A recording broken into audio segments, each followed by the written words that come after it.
찬송하시겠습니다. 찬송가 542장입니다.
에베소서 3장 12절에서 21절 말씀입니다. 에베소서 3장 12절에서 21절. 우리가 그 안에서 그를 믿음으로 말미암아 담대함과 확신을 가지고 하나님께 나아감을 얻느니라. 그러므로 너희에게 구하노니 너희를 위한 나의 연애와 반응에 대하여 낙심하지 말라. 이는 너희의 영광이라. 이러므로 내가 하늘과 땅에 있는 각 족속에게 이름을 주신 아버지 앞에 무릎을 꿇고 비노니 그의 영광의 풍성함을 따라 그의 성령으로 말미암아 너희 속사람을 능력으로 강건하게 하시오며 믿음으로 말미암아 그리스도께서 너희 마음에 계시게 하시옵고 너희가 사랑 가운데서 뿌리가 박히고 터가 굳어져서 능히 모든 성도와 함께 지식에 넘치는 그리스도의 사랑을 알고 그 너비와 길이와 높이와 깊이가 어떠함을 깨달아 하나님의 모든 충만하신 것으로 너희에게 충만하게 하시기를 바랍니다. 우리 가운데서 역사하시는 능력대로 우리가 구하거나 생각하는 모든 것에 또 넘치도록 능히 하신 이에게 교회 안에서와 그리스도 예수 안에서 영광이 대대로 영원무궁하기를 원하노라. 아멘.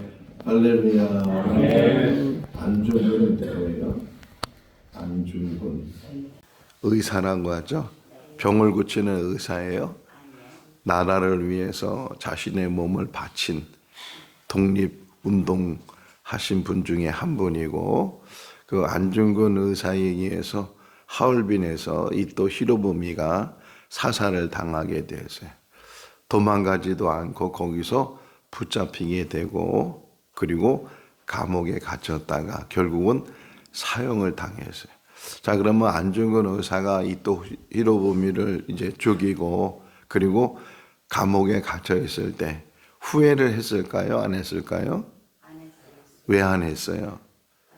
나라를 위해서 자기 한 몸을 바친 일이 오히려 자랑스러웠기 때문에, 원한을 갚으려고 개인적인 원수 때문에 사람을 죽인 것이 아니고 식민지로 있는 우리나라를 독립하기 위해서 자기 한 몸을 희생했기 때문에 감옥에 갇혔다. 바울도 마찬가지예요. 주기철 목사님은 왜 감옥에 갇혔어요? 신사참배를 반대했기 때문에. 그러면 신사참배 반대해서 감옥에 갇혔을 때 주기철 목사님이 후회했을까요? 안 했을까요? 안 했겠죠. 자기 신앙을 지키기 위해서 결국은 감옥 안에서 이제 순교를 하시게 됐는데, 이 감옥에 간다고 해서 요즘 말을 바꿔서 교도소라고 하는데, 교도소에 간다고 해서 다 나쁜 사람이 아니고 때로는 의를 위해서, 정의를 위해서, 옛날 70년대 유신 시대 때에 민주화 운동을 하면서 감옥에 갇힌 그런 젊은 청년들이 많이 있었는데, 그들은 감옥에 갇혔지만 나라의 민주화를 위해서 자신을 희생했다는 그런 오히려 감격이, 오히려 기쁨이 그들 안에 있었을 거다 생각이 되고, 바울 역시도 마찬가지. 복음을 전하다가 결국은 붙잡히게 되고 감옥에 갇히게 되고, 이제 마지막 순교도 그 감옥 안에서 하게 되는데, 그 순교하기 전에 에베소 교회, 빌립보서 교회, 골로새서 교회, 그리고 빌레몬에게 편지를 쓴 것이 흔히 말하는 옥중서신. 자기는 갇혔지만 내일 새벽에 또 보는 4장 1절에서도 본인이 주 안에서 갇혀 있는 사람이다, 이렇게 말하고 있는 것처럼, 그러니까 환경이 어떤 상황이든지 무엇을 하다가 거기 있는지, 얼마나 오래 사는 것도 중요하겠지만 우리가 사는 동안에 무엇을 하면서 사는가 하는 것이 더 중요하고, 오늘 새벽에 일찍 일어나서 말씀을 묵상하면서 감옥에 갇힌 바울과 감옥 밖에 있는 사람들과 누가 더 자유로울까? 누가 더 자유를 가지고 있을까? 누가 더 자유로울 것 같아요? 아니, 감옥에 갇히면 자유가 더 없어지잖아요. 가고 싶어도 못 가고 하고 싶어도 못 하고, 밖에 있는 사람은 자기가 가고 싶은 거 하고 싶은 거. 베드로전서 2장 16절 말씀에 보게 되면 너희가 자유를 가졌는데 악을 도모하지 말고 오히려 하나님 앞에서 종노릇하라. 자유를 가졌으면 자기 마음대로 사는 것이 아니고, 그게 자유가 아니고 오히려 그 자유를 통해서 하나님의 일을 하는 것. 감옥에 갇혔지만 오히려 바울이 더 자유로운 사람이고, 또 바울은 감옥에 갇히지 전에 하는 일과 또 감옥에 갇히면서 하는 일이, 전도하는 일은 똑같지만 또 그 안에서, 감옥 안에서 하는 일이 있어요. 오늘 본문이 이제 그런 내용을 우리에게 가르쳐 주고 있는데, 그러니까 어떤 상황이든지, 뭐 밖에 있으면 밖에 있는 대로, 또는 갇혀 있으면 갇혀 있는 대로, 나는 이제 감옥에 갇혔으니까 아무것도 할 수 없어, 내가 할 수 있는 일은 아무것도 없어, 그런 게 아니고, 감옥 밖에 있든지 감옥 안에 있든지 마지막 내 생명이 이 땅에 닿는 그날까지 우리에게 주어진 일들을 잘 감당하는, 우리 교회들 새벽마다 불을 켜는 분이 계셔요. 우리 오하정 권사님이 일찍 오셔서 불을 켜고, 그리고 교회 주변에 있는 담배꽁초나 여러 쓰레기들을 다 치우고 주차장 문을 열어놓고 다 하셔요. 그러면서도 또 교회 안에 들어와서 오랫동안 기도하세요. 젊은 사람도 아니고 허리가 또 이게 확 펴 있는 것도 아니고 힘드시고 어려우신데 이게 권사님 보면서 올 때 벌써 권사님은 기도하고 계시는데 그 모습을 또 얼마나 귀한지. 나는 이제 나이가 많이 들었으니까 할 일이 없다는 것이 아니고 나이가 들으면 들은 대로 마지막까지 하나님 믿는 그 믿음 안에서 우리가 할 수 있는 일들을 하는 것이 그것이 복이고 그것이 사명인 줄로 믿습니다. 바울은 감옥에 갇혀서 이렇게 편지를 감옥에 갇혔으니까 오히려 시간이 되니까 이런 귀한 편지들을 쓸 수 있었고 그 편지들이 지금 우리에게 읽혀지면서 은혜가 되고 구원이 뭔지 믿음이 뭔지 교회가 뭔지 에베소의 주제는 교회론이라고 그러고 빌립보서의 주제는 기독론이라고 어제 말씀을 드렸는데 오늘 맨 마지막 21절에 보게 되면 교회 안에서와 예수 그리스도 안에서 동일하게 얘기해요. 예수 안에서의 그 영광이 세세무궁토록 있을 뿐만 아니라 교회 안에 그러니까 엔드가 들어갔단 말이에요. 동격이란 말이에요. 그렇다고 해서 교회가 뭐 예수님이냐? 그건 아닌데 그 교회의 역할이 얼마나 중요한가. 하나님은 교회를 통해서 하나님의 뜻을 이루시고 그냥 하나의 교회가 개척됐을 때 또 하나의 교회가 개척됐어? 그게 아니고 그 하나의 교회를 통해서 다시금 하나님께서 하나님의 뜻을 이뤄 나가신다는 거예요.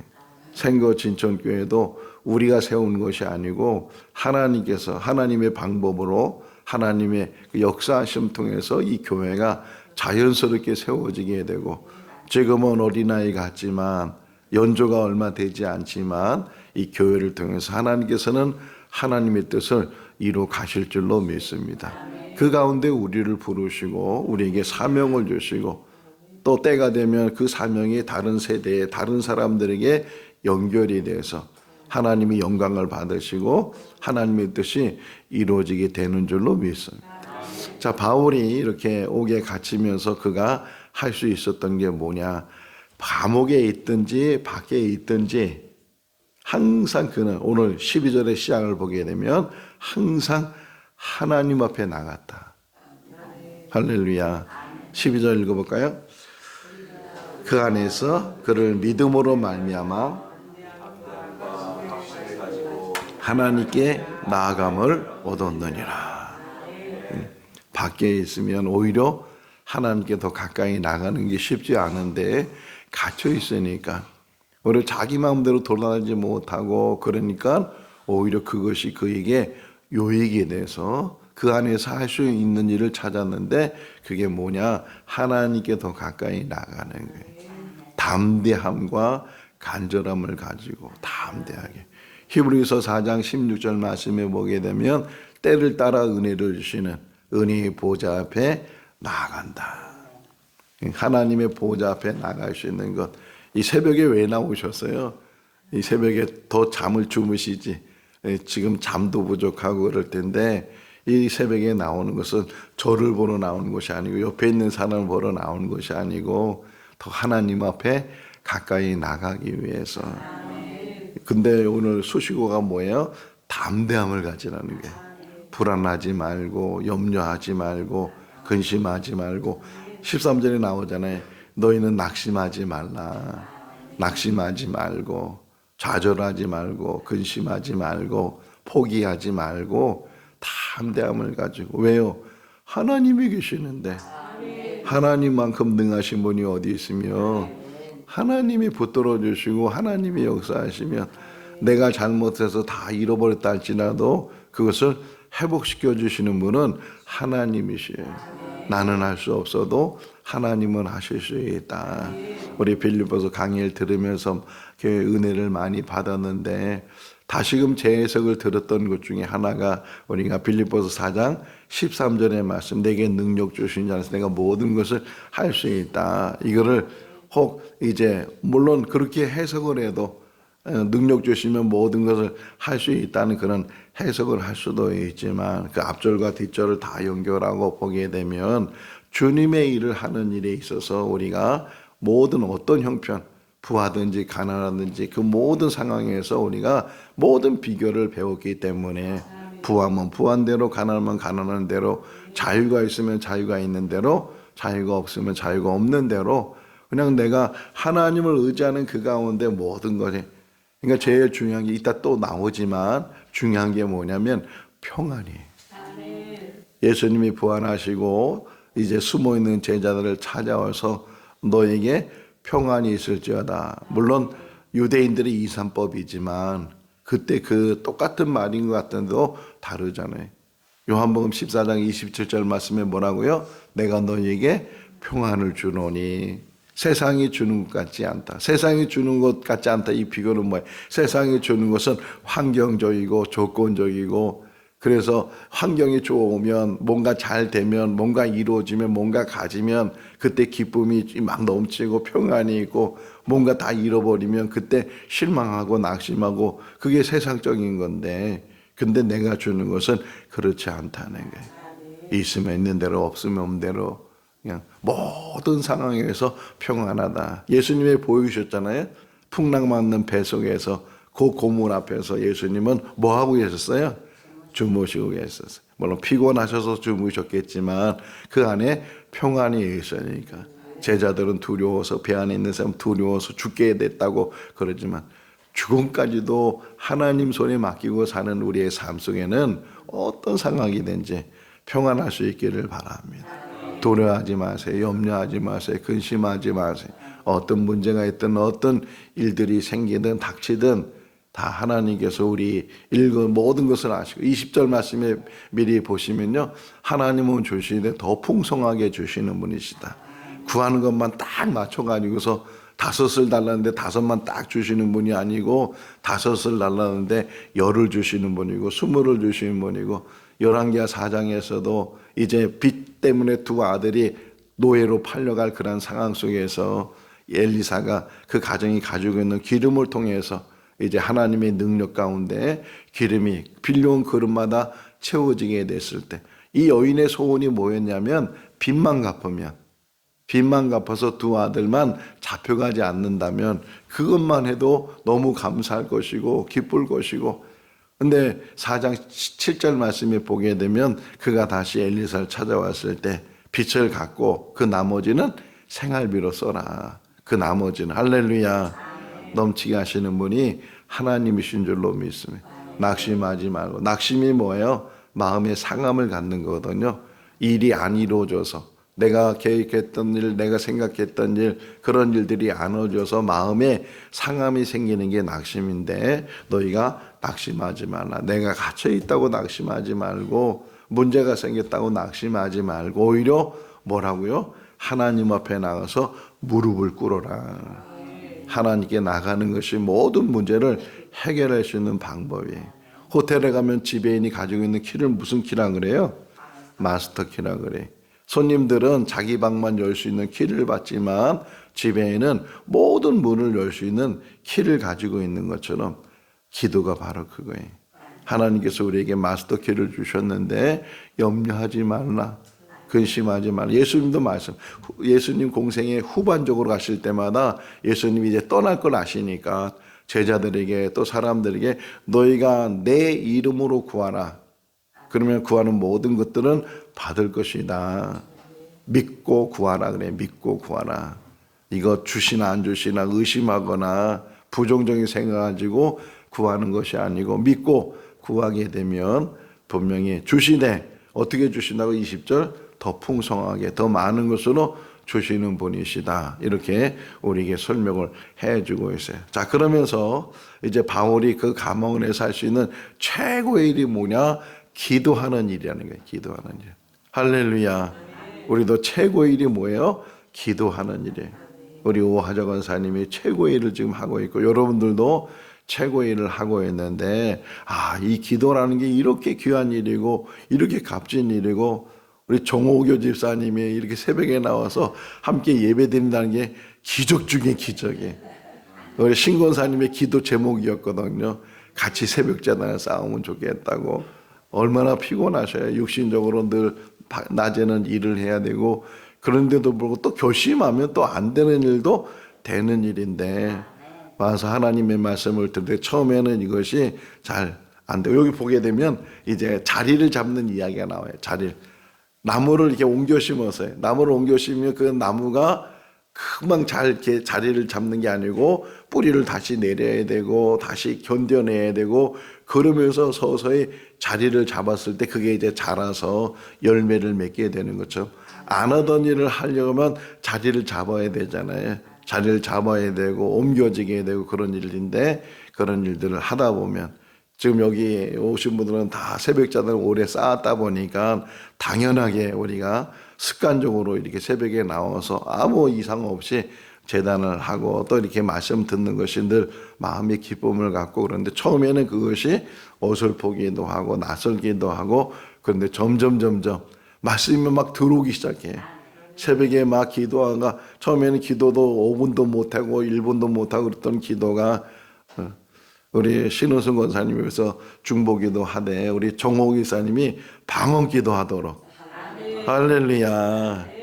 우리 어머니 이렇게 기도하는 거 보니까 어렸을 때 방언기도 일본만 가기도 하고 중국만 저도 잘 모르니까 근데 막 하면서 새벽에 이렇게 하시는데 그때는 뭐 이상한 말을 하시니까 근데 제가 이제 자라서 성장해서 이렇게 보니까 참 우리 어머니가 방언기도 하시고 그 새벽마다 재단 교회 안 나가시면 방 안에서 이렇게 기도하시는 그 모습이 찬송가 199장에 있는 찬송 가사처럼 늘 어머니의 모습이 늘 선하고 그런 모습 속에 제가 이렇게 목사가 돼서 주님의 일을 감당하고 있는데 기도만큼 중요한 일이 없다. 자, 근데 여기서 어떻게 바울이 기도한다고 표현하냐면 내가 무릎을 꿇고 모든 족속에게 은혜를 주시는 그 하나님 앞에 나가서 무릎을 꿇는다. 하나님은 유대인만 택하는 것이 아니고 모든 족속을 다 택하시고 자녀 삼으시고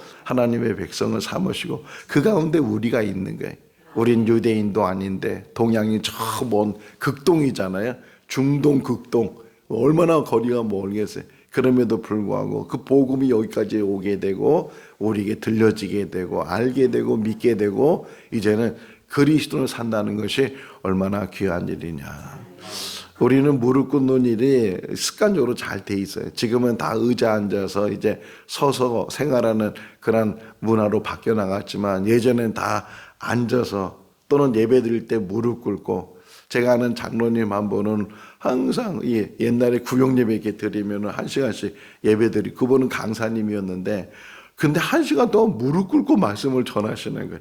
저는 아무리 청년 때도 이렇게 무릎 꿇으려면 힘들고 지금은 더더구나 살이 찌니까 무릎을 잘 못 꿇겠는데 그 장로님은 그래서 언제 한번 물어봤어요. 무릎 꿇으면 저리지 않으세요? 이렇게 물어보니까 편하대.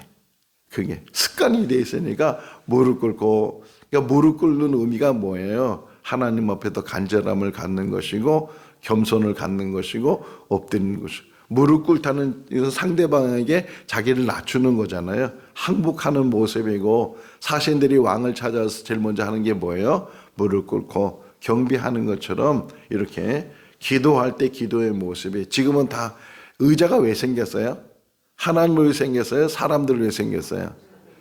어떤 면에서는 좀 더 편하게 한번 그런 에피소드가 있어요. 상당교회 얘기인데 이제 목사님이 옮겼어요. 교회를 옮기고 아주 큰 예배당 본당을 이제 만들고 그러면서 그분은 좀 늘 앞서가는 분이었는데 야 우리 성도들 좀 편하게 예배 드리게 하자. 그래서 영화관에 있는 의자들처럼 저기 푹신하고 개인적으로 이런 장의자들은 붙어야 되고 막 여름엔 덥기도 하고 막 그러니까 그래가지고서 개개인에 앉아있는 의자들 영화관에 있는 또는 강의실에 있는 의자처럼 그런 의자를 다 이렇게 했어요. 그래서 이제 우리 성도들이 좋아하겠지. 아, 그러고서 몇 년을 지나는데 이 설교할 때마다 다 좋은 거예요. 반 이상이 그냥 의자가 푹신하고 막 그러니까. 그래서 아예 그냥 그 얼마나 비용이 많이 들겠어요.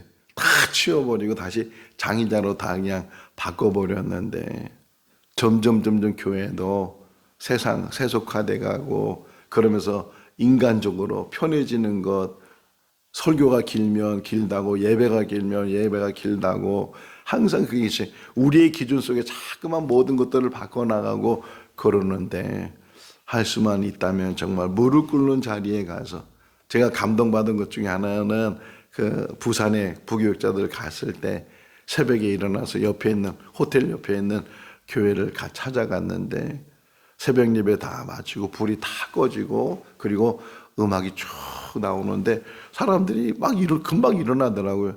거기서 왜 이렇게 금방 가나 했더니만 가는 게 아니고 앞으로 나가는 거예요. 저 강대상으로 다 사람들이 막 걸어서 나가서 그 강대상 앞에 나가서 무릎 꿇고 기도하는 그 모습이 얼마나 감동적이었는지. 하나님은 우리 입을 보시는 것이 아니고 우리 말을 보고 우리의 자세를 보시는 거예요. 무릎 꿇다고 해서 그 무릎 꿇은 것이 작은 일이 아니고, 할례에 대한 설명도 나오잖아요. 바울이 할례가 진정한 할례가 아니고 마음에 받는 할례가 진정한 할례다. 마음으로, 중심으로부터 하나님 앞에 인정을 받고, 하나님이 왜 기도하는 거예요? 기도는 독백이 아니잖아요. 하나님과 대화하는 것이고 하나님 만나는 것이고 그 하나님과의 그 간절함을 가지고 하는 것처럼 그런 기도가, 그런 마음이 우리 가운데 있어야 되는 거예요. 자, 이제 중요한 말을 해요. 사도 바울이 뭐라고 얘기하냐면, 내가 기도하는데 그 기도의 내용이 바로 이거다. 어떤 기도의 내용이냐? 성령께서, 주님께서 너에게 자리 잡으시는데 어디에 자리를 잡으시는가? 속사람. 이거 한번 읽어볼까요? 중요한 말이에요. 16절 읽어볼까요? 그의 영광의 풍성함을 따라 강건하게 하시오며. 성령을 통해서 어디에? 속사람에게.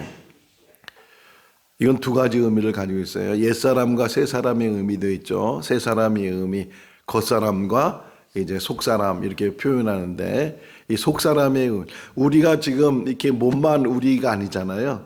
우리 안에 또 뭐가 나고요? 내가 있다래. 내가 내 중심 안에 있는데 그 안에 누가 오시는 거예요?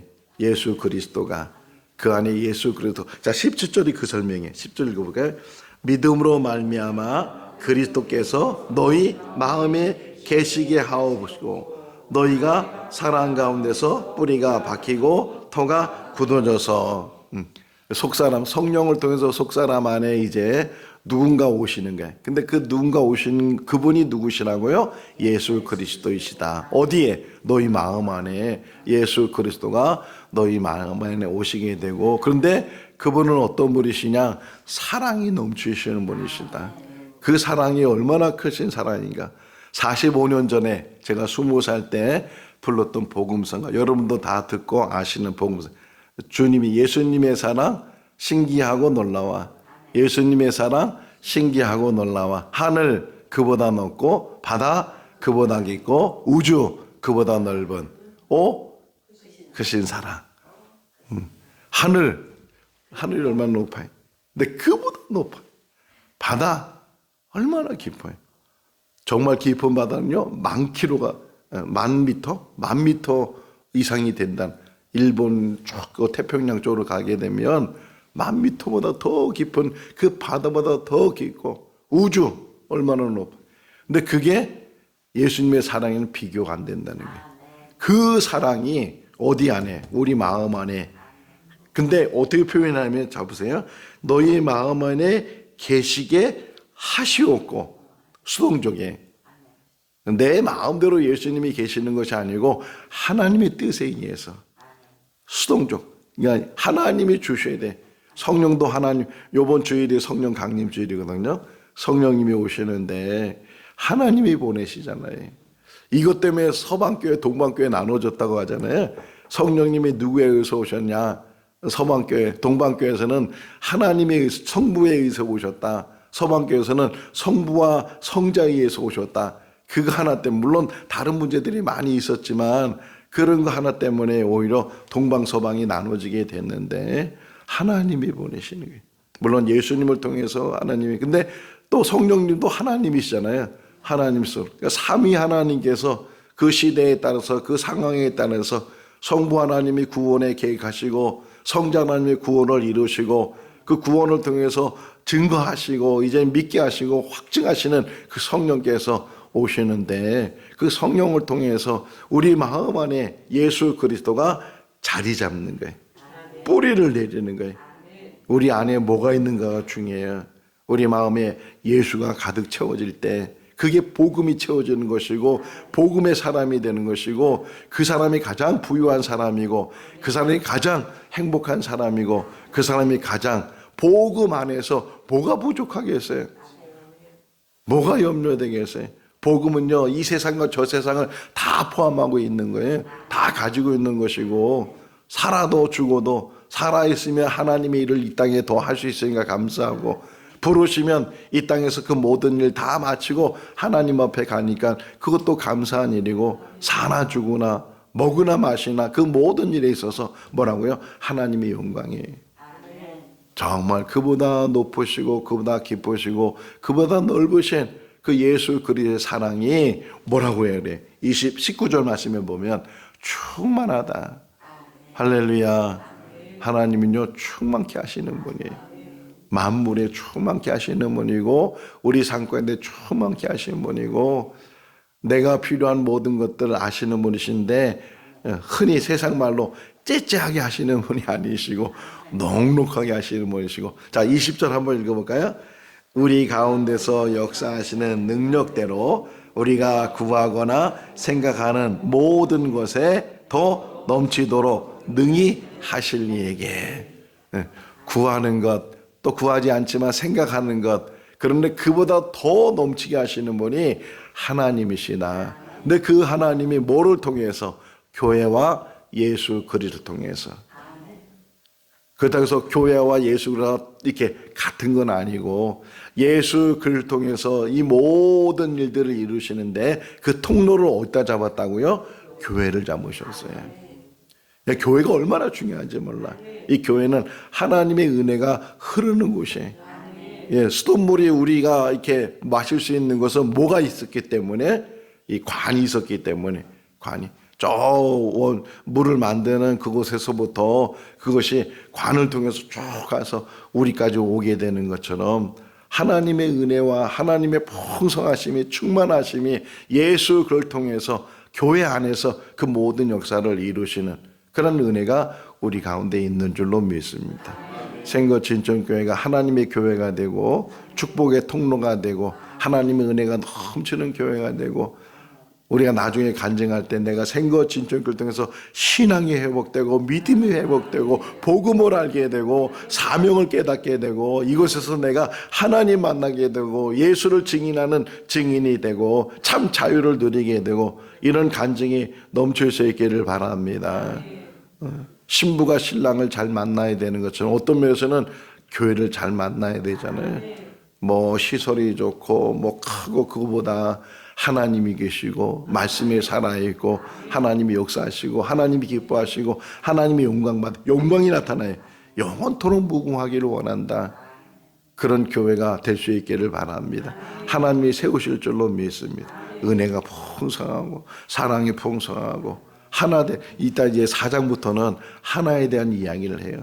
하나가 된다. 교회 안에서 하나가 되고 성령 안에서 하나가 되고 하나님 안에서 하나가 되고 그래서 우리에게 맡겨질 일들을 잘 감당해야 된다. 하나가 되고 주님의 뜻을 잘 이루어나가고 이 안에 가장 중요한 게 뭐예요? 마음에 예수님이 좌정하시는 거예요. 예수님이 주인이 되시는 거예요.